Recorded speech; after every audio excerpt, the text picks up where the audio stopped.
आप सबको मेरा प्यार भरा नमस्कार।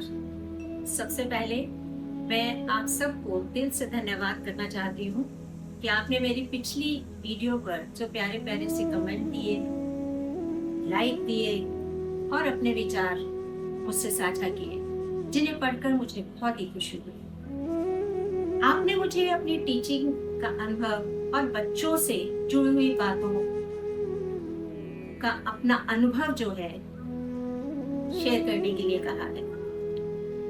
देखो, शिक्षक और शिक्षण का जो ये सिलसिला है, ये तो सारी उम्र ही चलता रहता है। सीखना, सिखाना, ये तो कोई पल ऐसा छूटता ही नहीं है कि जिसमें हम इस सिलसिले को रोक सकें। मनुष्य हर क्षण कुछ ना कुछ सीखता रहता है और सिखाता रहता है।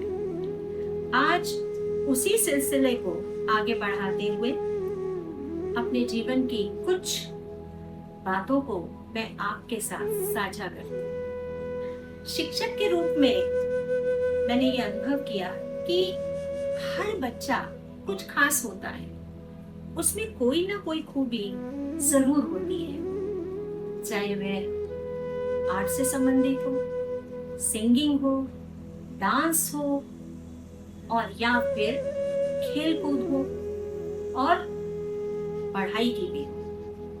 लेकिन कुछ ऐसे भी होते हैं जो बहुत बातूनी होते हैं और कक्षा में बातचीत करते ही रहते हैं। ऐसे लोगों को मैं चैटरबॉक्स कहती हूँ। इस तरह बच्चों के साथ हंसते बतियाते, अपने दोस्तों के साथ मौज मस्ती करते और बच्चों को पढ़ाते हुए समय कैसे और कब निकल गया कुछ पता ही नहीं चला।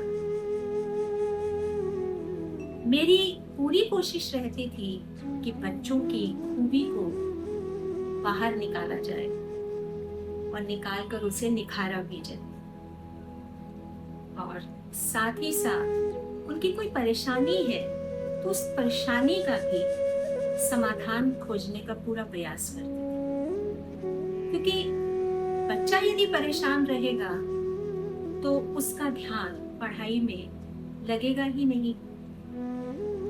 तो इसी तरह से उन बच्चों के साथ, अपने दोस्तों के साथ कुछ खट्टे मीठे जो पल मैंने बिताए, वे आज भी मेरी यादों में समाये हुए हैं।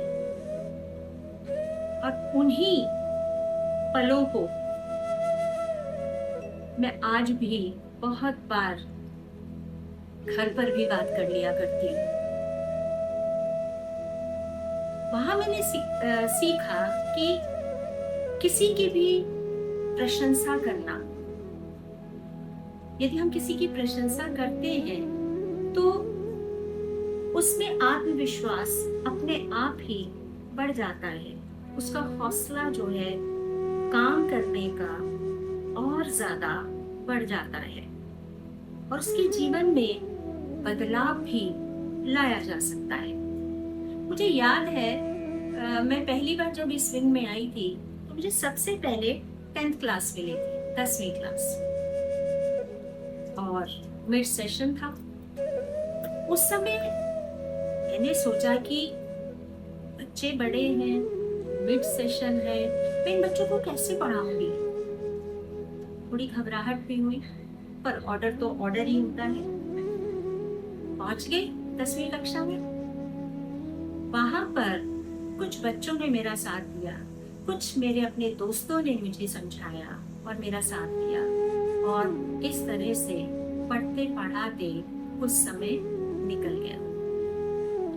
मुझे याद है कुछ प्रोजेक्ट की बात चल रही थी, तो एक प्रोजेक्ट बनाना था, तो सभी बच्चों को एक प्रोजेक्ट फाइल बनाने के लिए दी गई।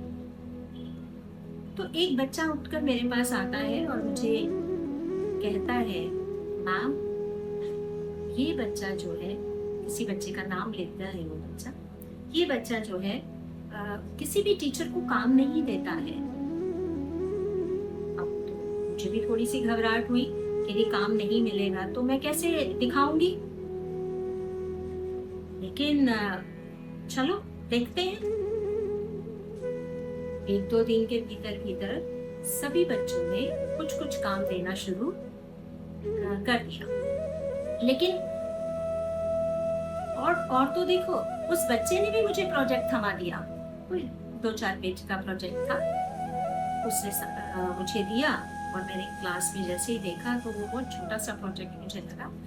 लेकिन मैंने वहां ध्यान ना देकर मैंने देखा कि उसकी जो लेख है, उसकी जो लिखाई है वो बहुत ही सुंदर थी। और उसने कवर पेज जो उस प्रोजेक्ट का बनाया था ये बहुत ही क्रिएटिव था, बहुत ही खूबसूरत था। तो मैंने इस बच्चे को बुलाया और उससे कहा कि बेटा, आप तो बहुत सुंदर काम करती हो। थोड़ी सी हिचकिचाई, मेरी तरफ देखा उसने और चुप रही। जैसी कक्षा खत्म होती है तो मैं उसे कक्षा के बाहर बुलाती हूँ और उसे कहती हूँ, बच्चे आप ने 2-4 पेज ही बनाए हैं, तो एक काम करो, 2 पेज और इसमें ऐड कर लो बेटे। तो क्या तुम इसमें 2 पेज और ऐड करके मुझे प्रोजेक्ट दे दोगी? और सुनो, एक कार्ड भी मेरे लिए सुंदर सा बनाना। वो बच्चा मेरी शक्ल देख रहा, उसने बोला यस मैम। और जैसे ही 2 दिन के बाद मैंने उससे पूछा कि बेटा आपने प्रोजेक्ट बना लिया? कहती मैम बना लिया पर घर छूट गया। कोई बात नहीं बच्चे, देखो ऐसा है, अब मुझे 2 दिन के बाद देना है ये प्रोजेक्ट। Yes ma'am. 2 दिन के बाद उस बच्चे का मेरे पास प्रोजेक्ट आता है। हाँ, मैं ये नहीं कहती कि मैटर बहुत अच्छा था, लेकिन क्रिएटिविटी वैसी ही, लेख उसका बहुत सुंदर था, लिखाई बहुत ही खूबसूरत थी। मैं प्रोजेक्ट रखती हूँ और बच्चों को दिखाती हूँ। कक्षा खत्म होती है, फिर बाहर बुलाती हूँ, उससे पूछती हूँ, बेटा एक बात मुझे बताओ, जब मैंने आपसे पूछा था कि आपने प्रोजेक्ट कंप्लीट कर लिया इससे 1 दिन पहले, 2 दिन पहले, तो क्या आपने वो प्रोजेक्ट बनाया था? वह चुप रहती है और धीरे से सर झुकाकर कहती है, नो मैम। तो मैंने उससे बोला कि बेटा तो आप तभी बता देते आप मुझे। चलो कोई बात नहीं। और इस तरह से मैं अपने उस कक्षा से बाहर जाती हूँ और निकल जाती हूँ अपने स्टाफ रूम की ओर। अब धीरे धीरे मैं उसमें एक छोटा सा बदलाव उस बच्चे में देखती हूँ कि वह काम तो करके लाती है, चाहे 4 क्वेश्चन के 2 क्वेश्चन करके लाए, पर लाएगी जरूर। वो काम मेरे पास उस बच्चे का आना शुरू हो गया। उसने मेरे किसी काम में कोई कोताही नहीं बरती। हाँ, एक खासियत उसमें ये आ गई थी कि जिस दिन वो काम करके नहीं लाती थी तो वह मेरी चेयर के पास आती और मुझे कहती थी, मैम मैंने काम नहीं किया है या मैं नहीं लाई 5 कॉपी। तो मुझे इस बात की बहुत ही खुशी हुई कि एक तो ये बच्चा ये सीख गया कि मुझे अपनी बात को टीचर को कहना भी है और साथ ही साथ झूठ नहीं बोलना है।